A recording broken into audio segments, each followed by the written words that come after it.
Ok. Maintenant, ça enregistre le son. Ok. Donc là, on est au début. C'est cocktail au féminin, cocktail féminin. C'est cocktail conférence au féminin. Je vais me dire, quand t'es finant, tu t'attends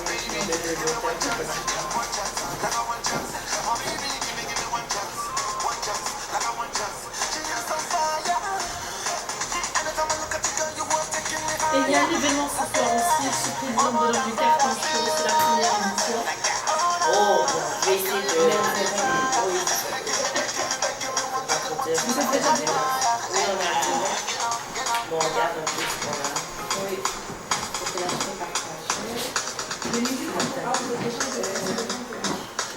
Il m'a dit play sur record. Tu pourrais chercher sur ma page. Non, c'est juste quelque... Mais c'est-tu le live, ça? Oui, c'est le live. C'est des gens directs. Ouais. Ok, vous êtes... Le record est commencé. Oui, il est commencé.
Oui,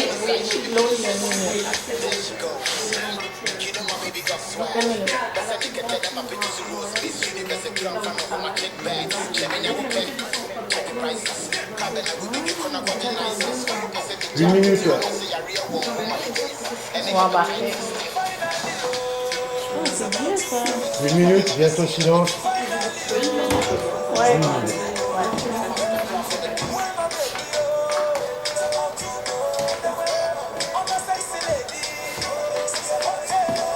Prête, là?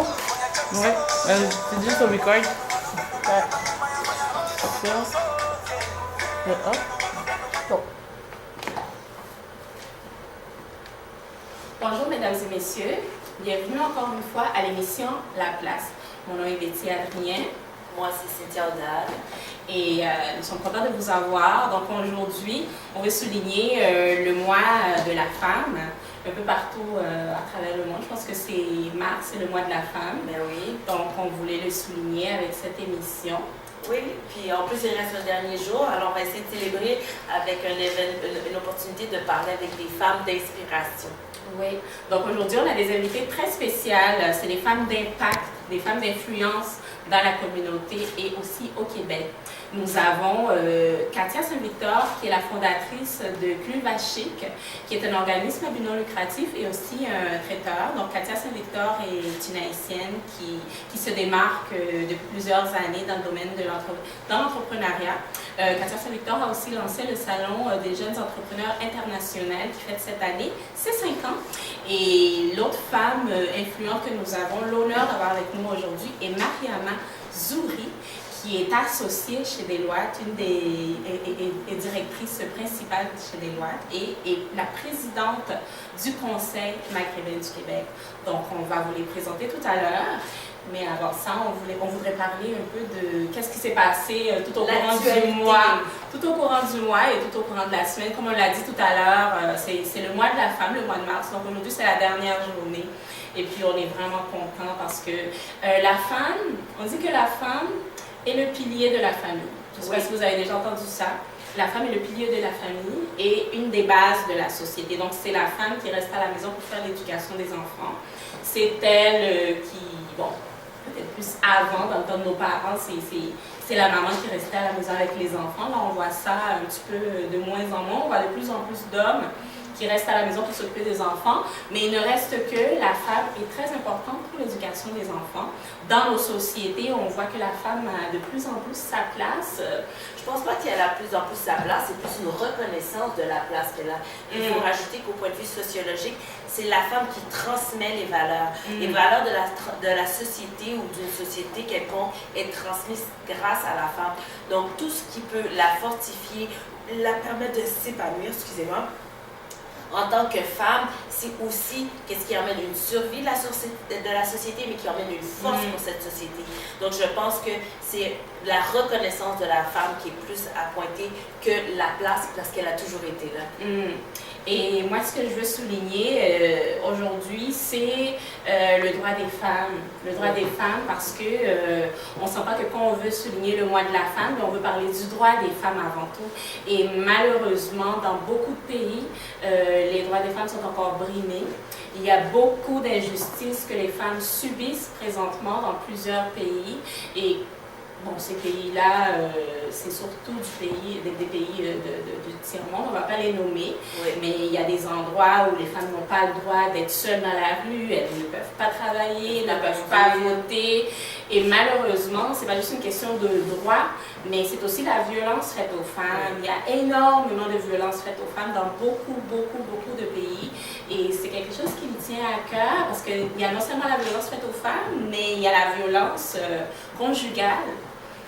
Et c'est triste de voir que c'est un phénomène qui ne disparaît pas, malgré qu'on est dans un pays qu'on pourrait dire développé, des pays comme le Canada, la France, les États-Unis. Donc les femmes subissent encore beaucoup de violences, que ce soit au niveau conjugal, que ce soit au niveau de la société, les injustices, les droits des femmes sont brimés encore un peu partout. Et pour aller dans la même chose, ce qui est intéressant de savoir, c'est qu'on considère le viol fait aux femmes comme une arme de guerre. Ça veut dire qu'atteindre une femme physiquement, c'est aussi destructif que d'envoyer une bombe dans un pays. Et de savoir qu'on peut toucher d'une manière directe un pays en touchant la femme, c'est pour vous dire l'impact qu'on a, mais aussi la destruction que ça peut nous faire, et aussi sur les enfants et pour une communauté au complet. Donc, c'est vraiment intéressant. Et je pense que tu voulais nous parler du Brésil. Oui, je voulais parler du Brésil parce que je ne sais pas s'il y en a plusieurs parmi vous qui avaient suivi les nouvelles les dernières semaines. Il y a une femme qui s'appelait, malheureusement, Marielle Franco. C'est une Brésilienne. Et cette femme était une icône de la lutte pour les droits des femmes, surtout les femmes noires, parce que vous savez que le Brésil est un pays noir, si on veut, il y a beaucoup de noirs, mais il y a encore beaucoup de métissage, il y a encore beaucoup de tensions raciales et injustices qui sont subies, comme dans n'importe quel pays d'ailleurs, des injustices qui sont subies par les personnes noires. Et cette femme militait pour les droits des Noirs, elle était politicienne, je pense qu'elle était conseillère, d'après sa biographie, elle était conseillère, c'est ça.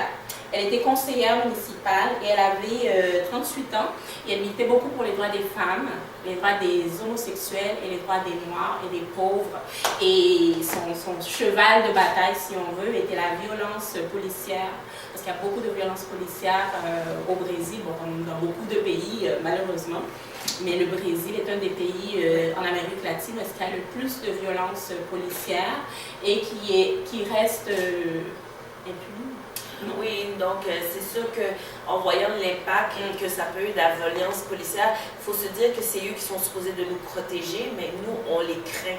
Et donc, au point de vue du Brésil, il faut aussi voir que par rapport au métissage, mais il y a aussi d'autres pays latins comme Cuba, que c'est aussi les Noirs ont vraiment des attaques et des injustices. Donc, il faut toujours être sensibilisé pas seulement dans la tête de la peau, mais au point de vue de tout ce qu'on vit en Amérique latine, de l'impact à cause d'une différence. Et souvent, je dis de la mélanine qui est pourquoi on a un teint plus clair ou plus foncé. Quand il y a d'autres choses qui sont plus complexes et plus importantes, qui montrent la valeur de la personne, mais qui aussi qu'on peut identifier par ses dons et ses talents, de voir que c'est ça qui fait qu'on peut vivre des injustices. Donc, moi, ce que je voulais dire, c'est ça, on parlait d'injustices subies par les femmes un peu partout sur la planète, et c'est pas juste les femmes noires. Les femmes de toute origine subissent des injustices dans plusieurs pays. Et Marielle Franco a été assassinée le 14 mars dernier. Elle sortait d'un événement, justement, je pense que c'était pour les femmes. et elle a été assassinée pendant qu'il était dans sa voiture avec son chauffeur. Donc on dit que les balles, d'après CNN et différentes autres sources, on dit que les balles qui ont été trouvées dans son corps sont des balles d'armes policières. Donc imaginez-vous, ce sont des armes, sont des balles d'armes policières, et dans des pays comme le Brésil et beaucoup d'autres, c'est difficile de ce genre de situation-là parce qu'il y a beaucoup de corruption, et la corruption est partout malheureusement, même dans des pays comme le Canada, la France, les États-Unis. Cela existe, mais dans des pays comme ça, c'est encore pire. Donc, c'est vraiment une icône, et je sais qu'il y a beaucoup de gens, il y a eu des milliers de personnes qui ont pris les rues suite à son assassinat. Elles ont pris les rues du Brésil, de Rio de Janeiro, pour protester contre cet assassinat, parce que c'est une intimidation. Le message des tueurs, des assassins, c'est peut-être fermez-vous là. Fermez-vous là, si vous ne voulez pas qu'est-ce qui est arrivé à Marielle Franco vous arrive, mais moi je pense que c'est une raison de plus pour ne pas faire silence face à l'injustice et de protester et se mettre debout face aux injustices subies partout. Pour faire en lien avec ce que vous dites et aussi avec le sujet que je vais vous développer, c'est qu'il faut aussi, on essaie de compter des choses négatives, mais aussi on ressortir des choses positives. Et une des choses positives que je peux dire, j'ai plusieurs amis qui sont policiers, ils sont dévoués aussi dans leur profession. Mais c'est ceux qui sont à la Rive-Sud ou à Montréal. Mais oui, j'habite à la Rive-Sud. Et ces gens-là, ils se soucient aussi des gens. Donc, on ne voulait pas pointer le négatif, mais aussi on veut dire chapeau aux policiers qui font un bon travail et qui sont dévoués. J'ai des noms, ils sont dévoués. D'ailleurs, avec le cas que tu voulais rapporter. Oui, c'est ça.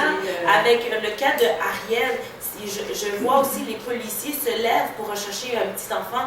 Et cet événement, ce que j'aime dans l'aspect positif, c'est que c'est comme si c'est notre petit frère, c'est notre fils, et la communauté se lève de toutes les origines, et nous voyons quelque chose qui est vraiment l'unité en tant que communauté.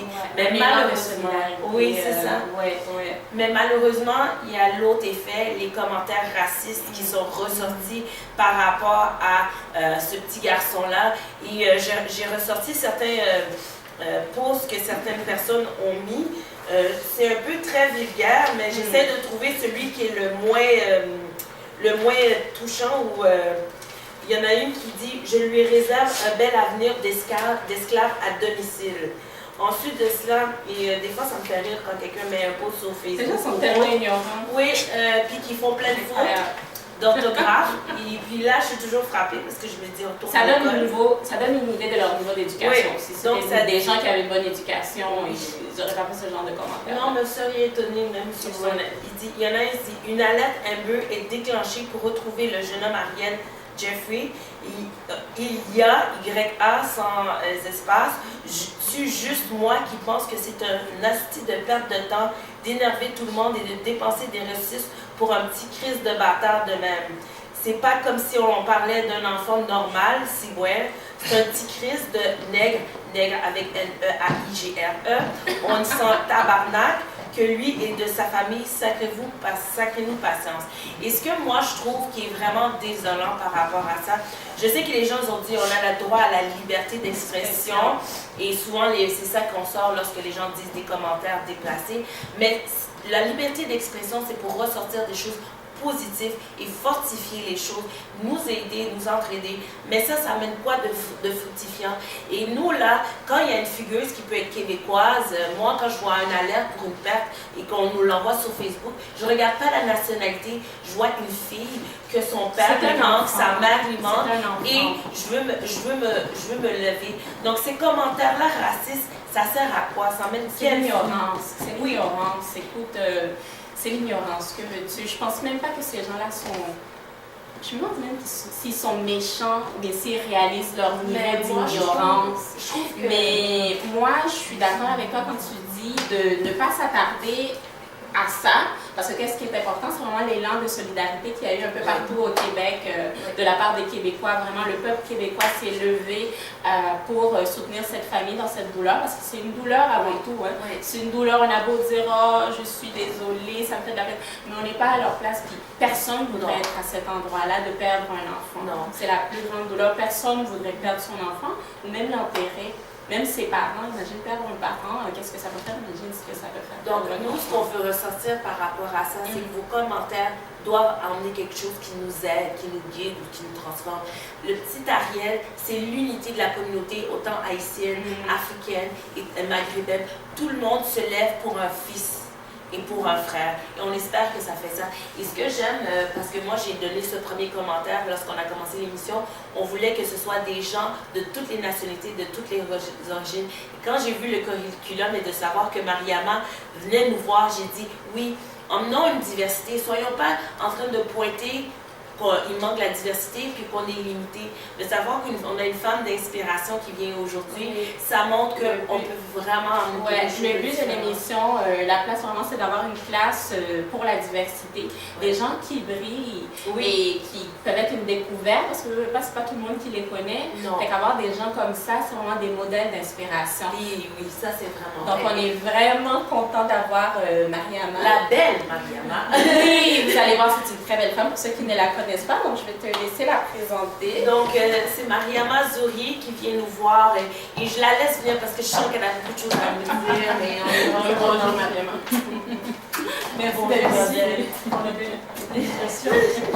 Merci d'être ici, merci d'avoir accepté l'invitation. Tu es belle comme un cœur. Merci beaucoup. Donc, je sais que Betty, elle a une question que j'ai vraiment aimé ce qu'elle a dit, qui est très constructive par rapport à votre bagage.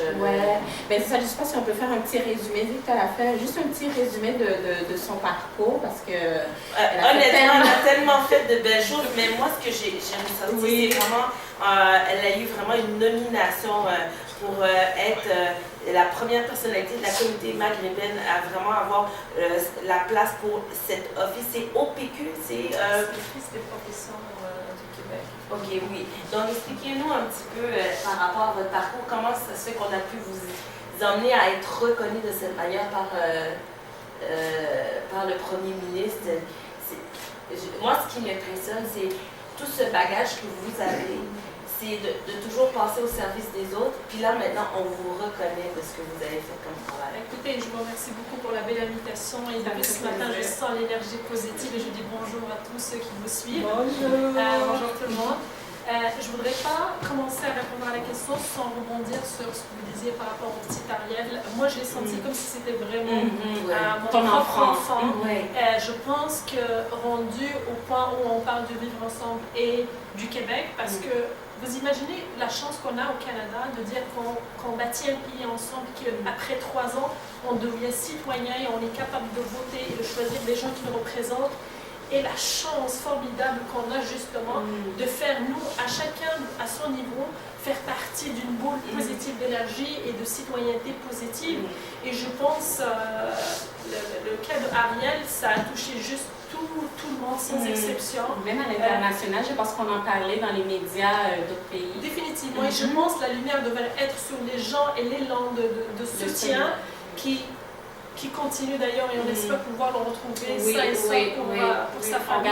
Mais je pense, moi je ne donnerai aucune seconde d'intérêt au message négatif. Moi je focuserai plus sur les gens qui aiment donner, qui aiment être à l'écoute de l'autre, qui aiment partager, qui aiment soutenir son prochain.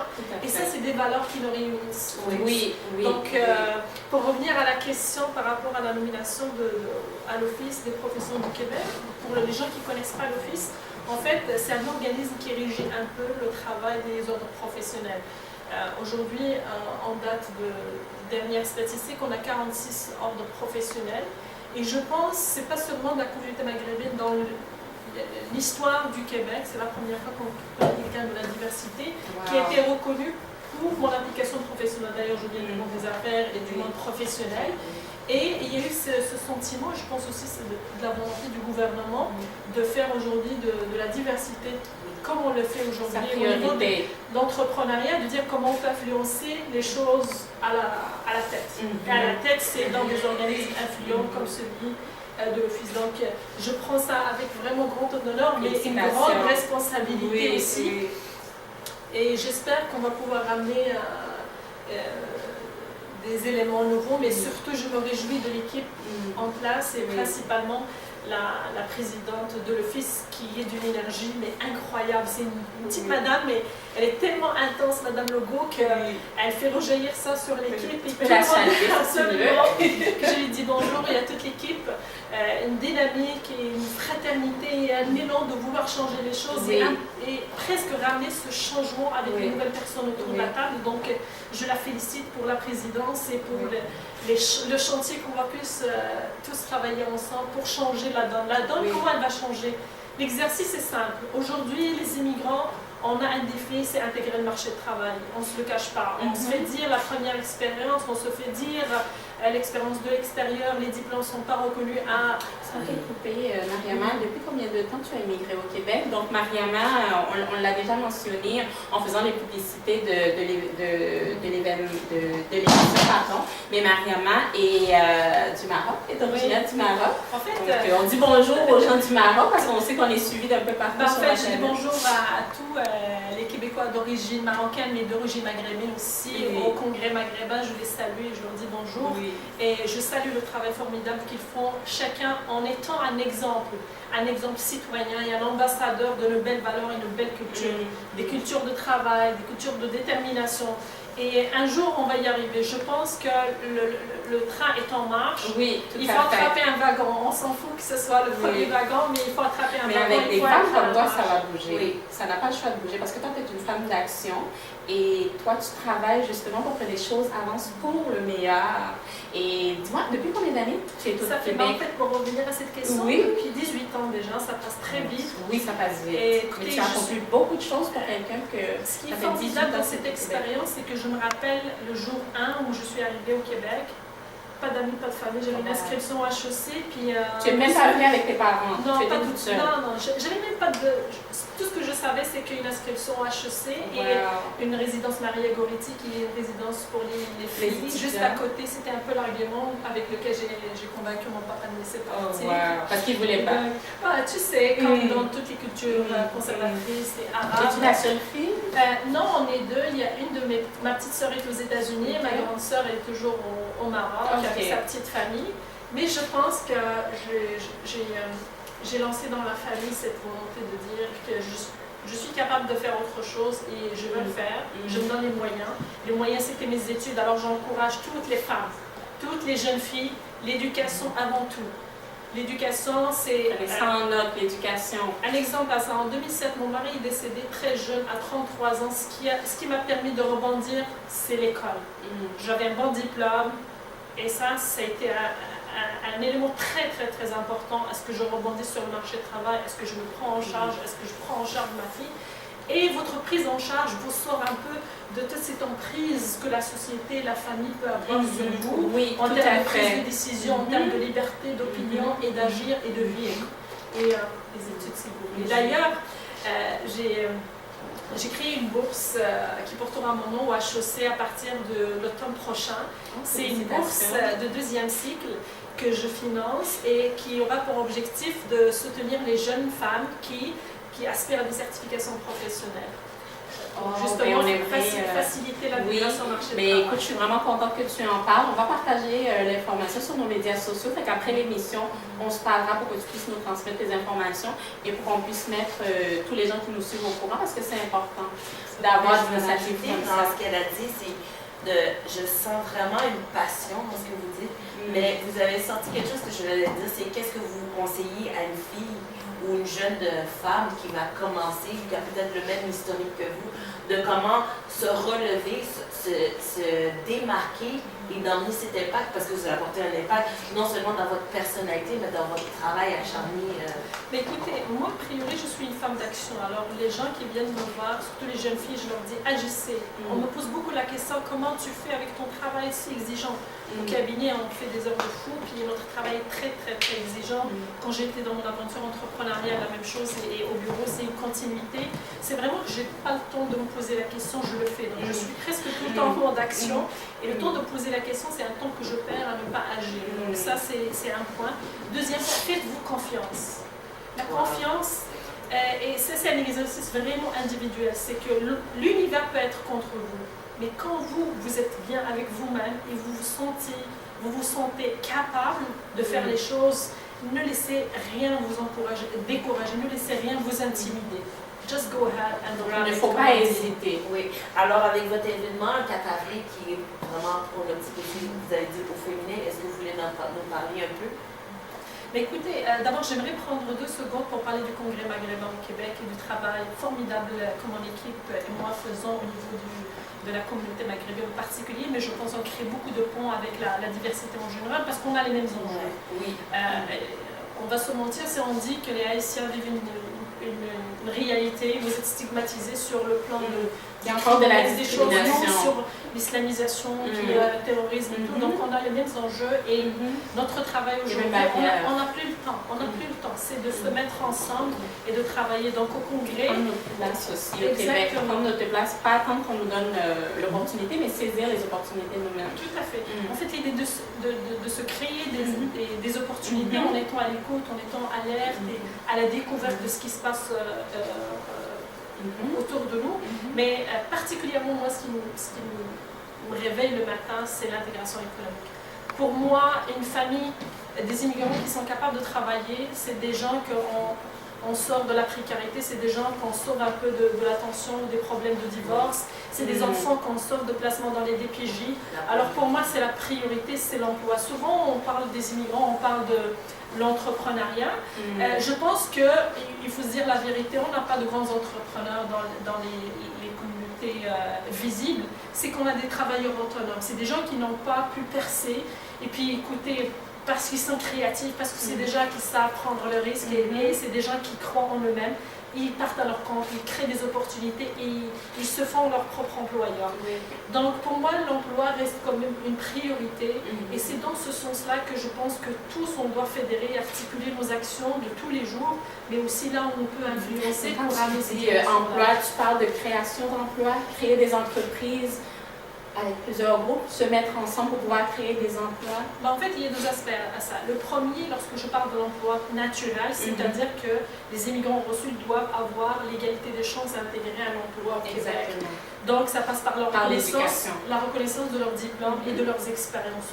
Aujourd'hui, on parle beaucoup de la régionalisation, de l'immigration, puis de ramener les immigrants vers les régions. Je pense, si on veut comme ça, parce qu'il faut le dire, nos immigrants, ils sont super diplômés. C'est des gens qui ont des expériences, c'est des gens qui ont un vécu. Et moi, je verrais mal quelqu'un diplômé, un ingénieur ou un médecin dans les régions en train de cueillir la fraise. Maintenant, il y a 2 solutions. Soit qu'on change les critères de l'admission et de recherche, qu'est-ce qu'on veut comme immigrant. Deuxième, et je pense que ça devrait être la priorité, c'est que les gens qui sont déjà ici, qui sont dans le système, qu'il faut les sortir du système de l'aide sociale, parce que c'est de l'argent qu'on dépense, et de les leverager pour qu'ils rentrent dans la machine à saucisses des entreprises. Et là-dedans, je lance un message je dirais d'amitié, mais aussi d'encouragement. Je pense qu'il y a le programme Prime qui fait un travail. J'étais hier surprise de voir à la télé un programme justement où des employeurs disent nous, on a commencé à recruter des immigrants et on est encouragé même financièrement par le gouvernement pour... Je veux pousser ce que vous dites, c'est des fois, parce qu'on sait que ces derniers mois, le taux de chômage est très faible au Québec, mais des fois, l'employeur, il va juste regarder le nom de famille et il dit « je le mets de côté ». Et c'est là que l'entrepreneuriat ou des travailleurs qui sont d'une autre culture peuvent arrêter ce stigma et dire « je connais cette personne, je lui donne son opportunité ». Parce que moi, quand j'étais une jeune étudiante ou tout, la phrase souvent qu'on dit c'est « manque d'expérience », mais tu dis à la personne « donne-moi de l'expérience ». Donne-moi la chance. C'est ça. Donc c'est beau de ce commentaire-là, de dire que les travailleurs autonomes peuvent se relever. Mais qu'est-ce que vous parlez aussi de l'entraide entre les entreprises? Parce que vous faites ça, mais vous voulez créer des ponts. Donc, mais écoutez, l'exemple à ça, c'est l'événement qu'on organise le 4 avril. Je pense que c'est la première fois qu'une organisation telle que Deloitte ouvre les portes et l'opportunité qu'on se retrouve dans ces lieux pour faire le plus grand regroupement de femmes d'origine, moi j'appelle ça des Québécoises d'origine maghrébine, et je vecteur un peu... C'est ça le nom. Exact. Et je vecteur vers néo-québécoise. Néo-québécoise, et tout à fait. Il faut ramener aussi le Québec à travers les mots nous-mêmes qu'on utilise vers cette réflexion-là. Et donc, au Congrès, on est vraiment des Québécois d'origine maghrébine. Tout à fait. Et ça va être vraiment l'événement, je dirais, phare par rapport aux femmes. L'invitation à tous nos invités. Tout ce qui est femmes professionnelles, entrepreneurs. Oui. Ça va se passer le 4 avril à partir de 17h30 au 11,90. C'est sur inscription parce que l'espace est très limité. Donc, suivez sur notre page Facebook du Congrès maghrébin. Toute l'information est là. Et contactez Betty pour si vous avez besoin d'une précision. Mais je pense qu'on est vraiment à l'action puis à se respecter mutuellement. Ça passe par ça et à se faire confiance. Tout à fait. On doit terminer bientôt, mais moi j'aurais une ou deux questions à te poser avant de terminer. Là, tu travailles comme directrice principale de gestion de risque chez Deloitte, une des plus grandes entreprises internationales. Et là, je voulais te demander, est-ce que tu crois que le phénomène du plafond de verre, donc quand on parle de plafond de verre, c'est vraiment comme, je ne sais pas comment expliquer ça, mais c'est l'endroit où les femmes sont bloquées ou arrêtées pour leur avancement professionnel. Donc, est-ce que tu crois que le phénomène du plafond de verre est en train de disparaître avec des femmes comme toi qui prennent leur place dans des sociétés, des entreprises, des organismes qui sont responsables et qui sont à la tête de ces organismes et entreprises-là? Est-ce que tu crois que des femmes comme toi peuvent ouvrir des portes à d'autres femmes qui voudraient prendre leur place dans la société ou des grandes entreprises comme Deloitte ou le Conseil maghrébin du Québec? Est-ce que tu penses que le phénomène est en train de disparaître avec les années? Ce que je peux dire, et de témoignages de l'intérieur, c'est qu'il y a cette conscience de dire nos femmes, on ne les voit pas en haut et on veut les ramener. Et donc, il y a d'abord cette conscience collective et ce travail. On a eu la chance, il y a quelques semaines au cabinet, de travailler sur le projet Les Biais Invisibles. Et c'est un projet qui a été à l'initiative du journal Les Affaires, où on a collectivement au cabinet participé une trentaine de personnes, supervisées par notre président, M. Pierre Laporte, où on a fait cette réflexion interne par rapport à pourquoi on n'a pas des femmes au niveau associé, pourquoi on n'a pas des femmes, et pourquoi cette réflexion de dire je projette quand une femme commence à avoir un enfant à partir des 30 ans, on dit elle n'a pas le temps pour avancer, alors c'est plus un gars qu'on va faire avancer. Je pense que préjugés. Exact. Et c'est bien aujourd'hui au Québec, on sent qu'il y a un mouvement de conscience collective qui voudrait ramener les femmes à l'autre niveau.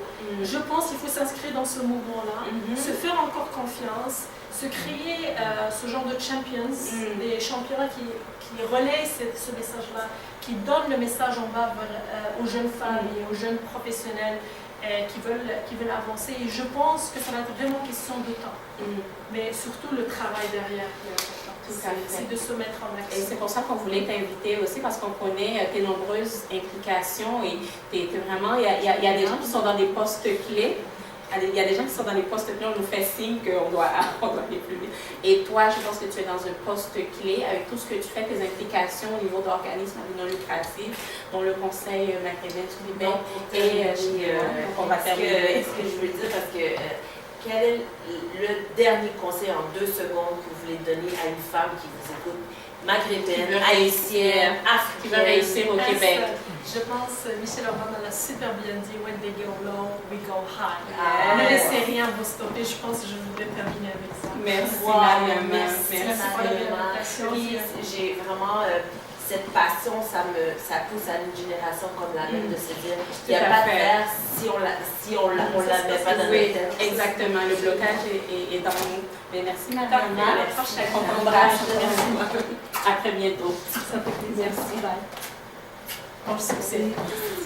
Donc, mesdames et messieurs, on va appeler notre prochaine invitée qui est Katia Saint-Victor. Donc, nous sommes très honorés de l'avoir aujourd'hui avec nous. Donc, Katia Saint-Victor est la fondatrice de Privaship, qui est un organisme non lucratif dont elle va nous expliquer tout à l'heure, et du Salon des jeunes entrepreneurs internationaux qui fête cette année ses 5 ans. Donc, on invite à nous rejoindre. Bonjour. Merci d'être là. Oui, on aime ça. Mais oui, c'est parce qu'on sait, moi j'aime les hugs, mais je m'abstiens.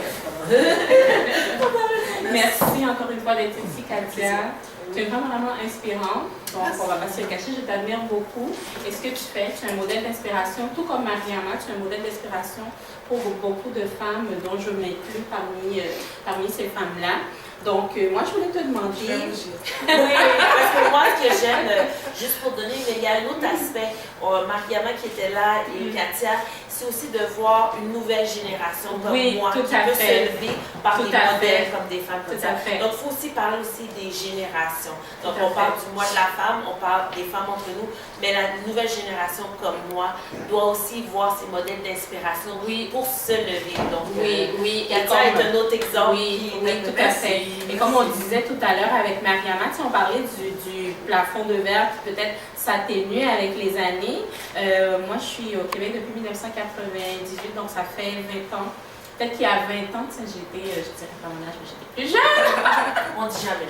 Je ne dirais pas mon âge, j'étais beaucoup plus jeune. Peut-être qu'à ce moment-là, bon, j'étais aux études, mais je n'avais pas encore ces modèles-là. Mais présentement, on a des femmes d'impact, des femmes d'influence au Québec, et beaucoup de ces femmes-là sont issues de l'immigration. Et on sait que les Québécoises ont un grand impact, évidemment, les Québécoises de souche, si on veut. Mais quand des femmes comme nous, des femmes de couleur, ou peut-être asiatiques, latinos, voient des femmes qui nous ressemblent, on ne dit pas que les femmes québécoises de souche ne nous inspirent pas, mais quand on voit des femmes qui nous ressemblent, des Marocaines, des Haïtiennes, etc., ben, ça vient nous chercher. Donc, merci. Et par rapport à ça, c'est quoi votre entreprise? Parlez-nous. Cuba Chic. Oui. En fait, en 2013, j'ai décidé d'ouvrir Cuba Chic. Au départ, mon idée était de me lancer dans l'événementiel et la restauration. Mais le domaine de la restauration, je le trouve lourd. J'aime me relaxer, j'aime me reposer, j'aime profiter de la vie aussi. Bien que je suis une personne, je considère que le travail est très important.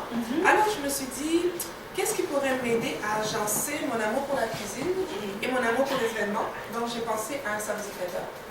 Alors j'ai ouvert mon service de traiteur qui offre une cuisine fusion Antilles-Orient-Maghreb. Donc on fait Haïti, Guadeloupe, Maroc, Liban. Donc les gens sont surtout curieux de savoir pourquoi est-ce que j'ai opté pour ce mélange, mais justement cette curiosité elle a été très profitable pour nous parce que les gens ont voulu essayer, ont voulu découvrir Cuba Chic. Moi, je voulais te poser une question par rapport au début de ton parcours. On sait qu'au départ, tu n'étais pas entrepreneur, mais tu as été enseignante pendant une vingtaine d'années. Donc, dis-nous pourquoi tu as choisi d'être enseignante? Pourquoi ce choix de carrière? J'ai toujours aimé les enfants. J'ai toujours eu ce désir de travailler avec les enfants, de soutenir les enfants. Et je me considère comme une grande enfant. Bienvenue dans le club. C'est bien. Donc, lorsque j'étais plus jeune, j'ai eu ce privilège à l'âge de 12 ans, à l'époque c'était légal, de travailler dans une garderie comme aide-éducatrice. La dame qui occupait le poste de l'après-midi est tombée malade. Puis mon patron m'a gardée. Et lorsque j'ai entamé ma première année de cégep à Marie-Victorin, elle m'a offert le poste de travail auprès des enfants de 3 ans. Je me suis dit, mes parents ne vont jamais vouloir, ma mère va me dire non, mais finalement elle a accepté. Et j'ai occupé le poste d'éducatrice pour les 3 ans pendant 8 ans. Et j'ai fait mes études le soir. Donc ça c'était ma première passion. J'ai toujours aimé l'éducation. Je n'ai pas laissé parce que je n'aimais plus, j'ai laissé parce que j'avais envie de faire autre chose. Cette passion dans la restauration était toujours en moi. Mais dans nos cultures, on va devenir médecin, infirmier, professeur. On ne se lance pas dans le secteur de la restauration. Donc pour mes parents, c'était hors de question. Mais en 2013, j'ai décidé de faire le saut. Cette passion-là était en moi, c'était comme un feu. Ça bouillonnait. Alors j'ai dit, ok, let's go, là je suis maître de ma propre personne, je fonce.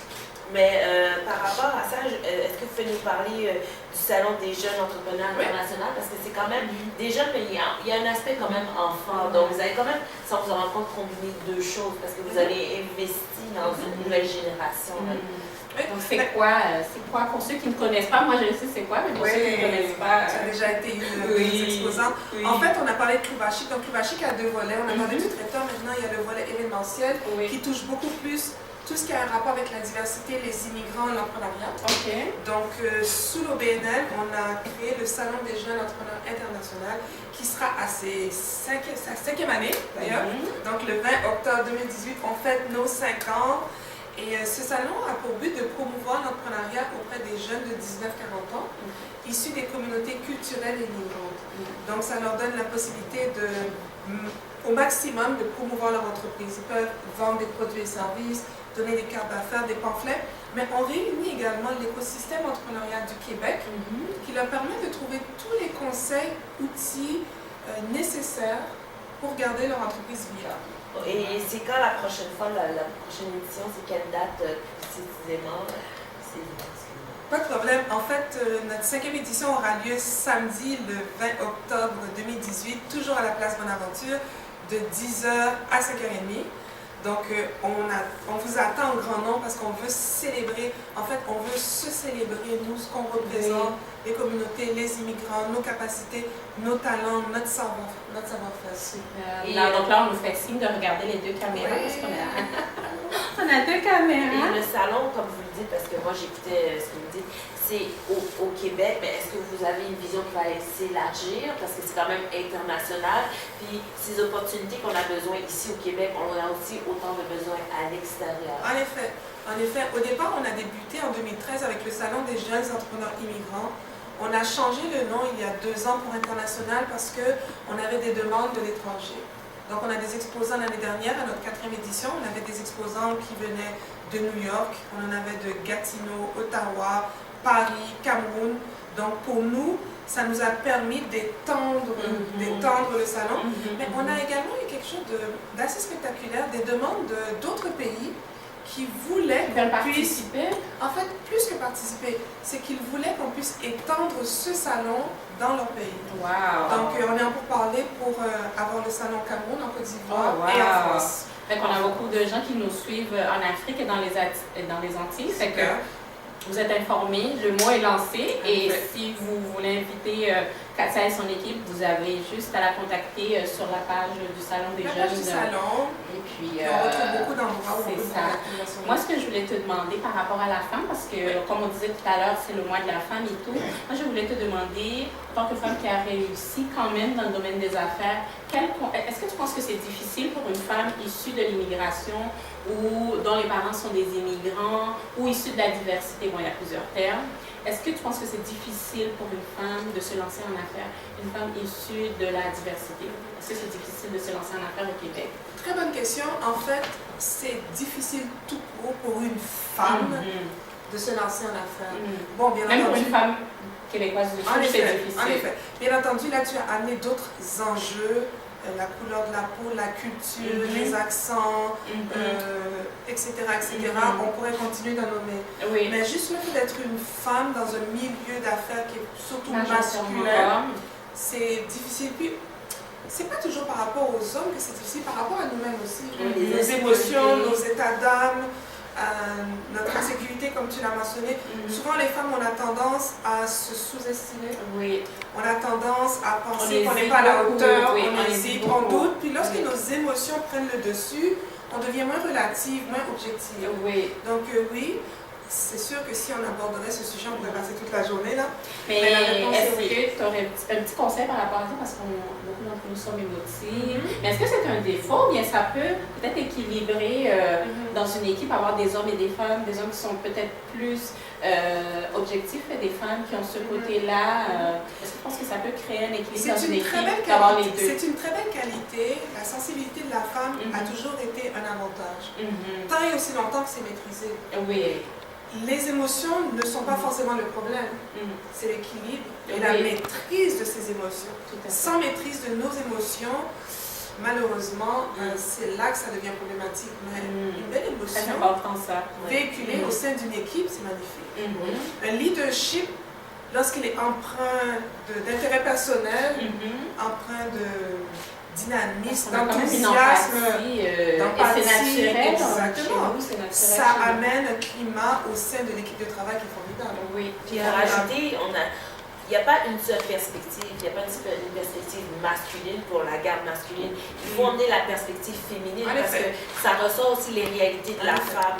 Donc, moi, mon question, c'est est-ce que vous avez des enfants? Parce que l'autre chose, c'est que les gens vont se dire comment je vais concilier ma famille et l'entrepreneuriat. Alors, est-ce que ça a été un de vos défis ou... Non, je n'ai pas d'enfants. En fait, j'ai beaucoup d'enfants parce que je considère que toutes les personnes avec qui j'ai travaillé, tant en garderie qu'à l'école, sont mes enfants, et beaucoup d'entre eux, je garde contact. Mais personnellement, en tant que femme, je n'ai pas d'enfants. Cependant, c'est sûr et certain qu'on parlait des enjeux tout à l'heure, ce sont des enjeux supplémentaires. Parce que la femme qui doit gérer son foyer, ses enfants, son entreprise, va rencontrer beaucoup plus de défis que la femme qui n'en a pas. Mais est-ce que c'est un motif qui peut l'arrêter ou la contraindre? Non, pas du tout. Pas du tout. Ça demande plus d'organisation. Exactement. Mais c'est possible. Oui, c'est possible. Et on a beaucoup d'exemples de femmes qui ont des enfants qui ont réussi et qui se lancent en affaires. Oui, on n'a pas le choix, mais moi j'ai 2 adolescents, j'en ai un qui a 17 ans. Alors tu vas 17 ans? Oui, Wow! 17 ans. Je vous dirais pas mon âge. Vraiment? On l'a répété 2 fois là. Juste les intimes. Moi non plus, alors. Juste les intimes.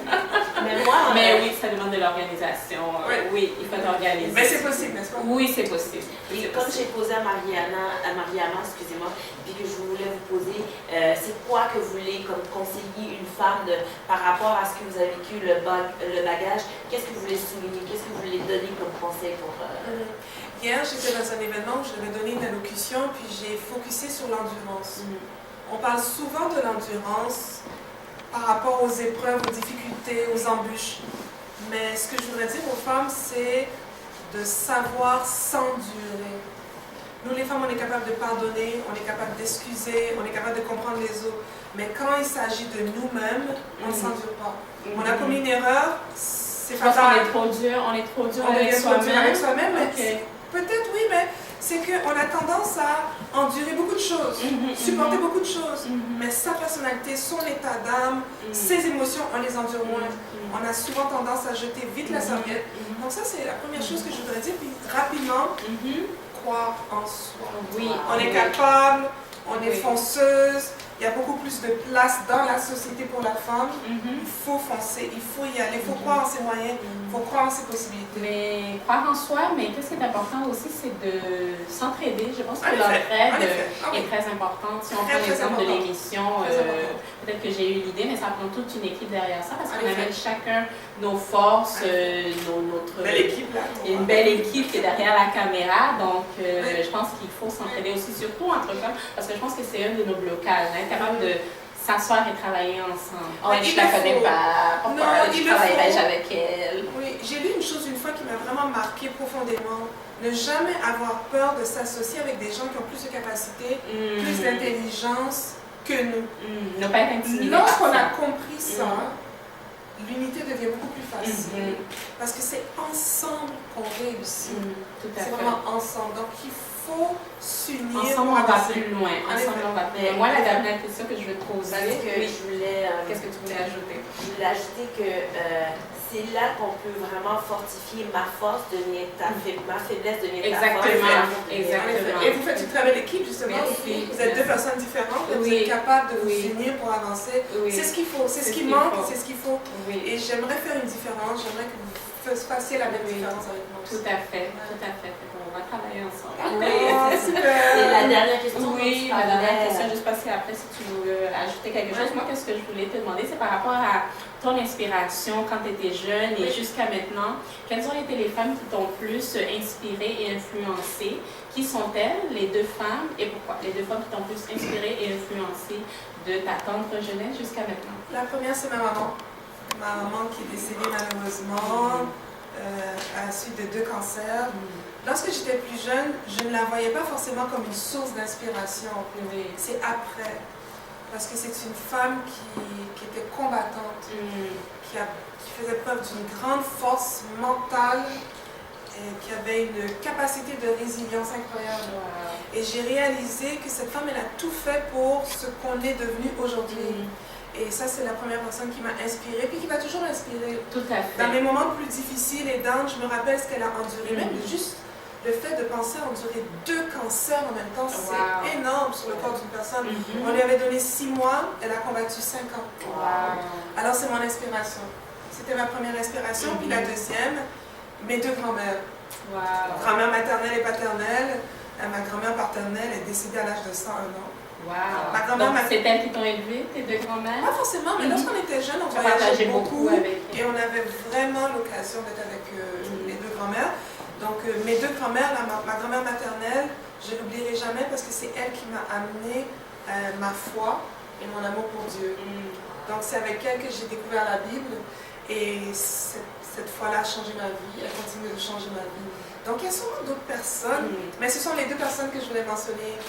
Les trois personnes, en fait, ma mère et mes deux grands-mères. Donc, pour aller dans la même ordre d'idée et pour terminer, moi, ce que j'ai eu l'opportunité avec cette fin de mois de la femme, c'est d'avoir deux femmes d'inspiration, deux femmes passionnées.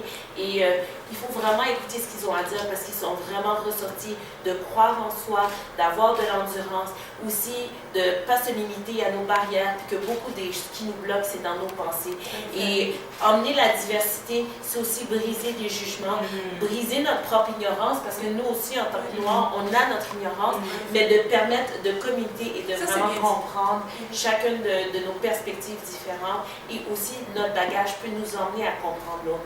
Donc, je voulais vraiment fermer cette émission et clôturer tout ça et remercier encore Katia. Mariama, elle n'est pas là, mais on la remercie. On vous remercie ceux qui ont écouté aujourd'hui.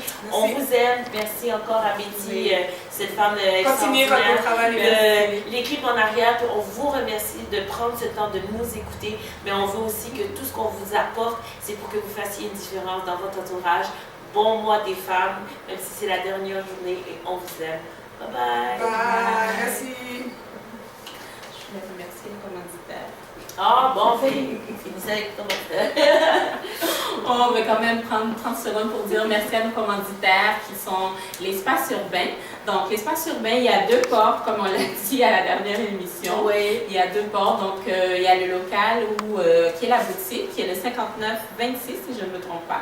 Vous pourrez trouver des créations de designers d'ici, des cadeaux pour toute la famille et pour toute occasion et pour vos fêtes, vos anniversaires, 5 à 7, parties de Noël, etc., baby shower. C'est le 5934 rue Saint-Hubert. C'est proche de la rue Rosemont. Donc, vous êtes invités. Vous voyez, c'est un très bel endroit pour vos événements. Donc, merci à Katie Antoine, la présidente d'Espace Urbain, de nous avoir accueillis. Merci à Loarche, qui est notre vidéaste et photographe incroyable, qui fait partie de notre équipe. Merci à Inspiration Web TV, Black Inspiration. Merci à notre coordonnatrice Anne-Marie Nistrom et Karine Aubourg, qui est ici avec nous derrière la caméra. Donc, on vous dit bonjour, on vous envoie des gros bisous. On voulait vous dire que si vous avez des idées d'émissions, de nous les envoyer à inspirationweb.tv et puis on pourra voir ça d'ici les prochains mois. À très bientôt!